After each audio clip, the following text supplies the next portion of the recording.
မိတ်ဆွေများအားလုံးပဲမင်္ဂလာပါခင်ဗျာ Facebook မှာ post တစ်ခုကိုကျွန်တော်တို့က like ပေးမယ်ဆိုလို့ရှိရင်ဒီလိုမျိုးအတန်ထွက်နေပါတယ်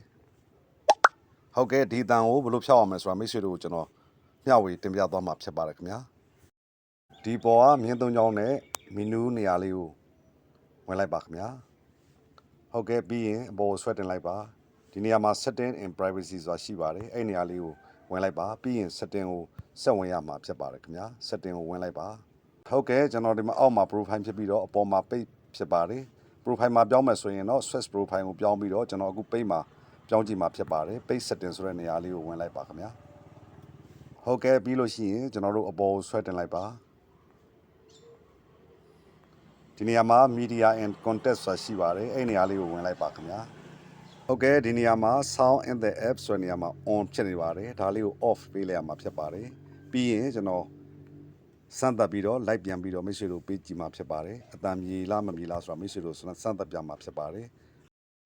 ကျွန်တော်ဒီမှာ post တစ်ခုကို like ပေးလိုက်ပါမယ်ဟုတ်ကဲ့ဒါဆိုရင်တော့ like ပေးတဲ့အခါအတန်ပြောက်နေဖြစ်ပါတယ်ခင်ဗျာအတန်ကိုပြန်ဖော်ခြင်းနဲ့ဆိုရင်လည်းပဲလွယ်ပါတယ်ဟောဒီကျွန်တော်တို့မီနူးနေရာလေးကိုဝင်လိုက်ပါပြီးရင် setting ထဲကိုဝင်လိုက်ပါ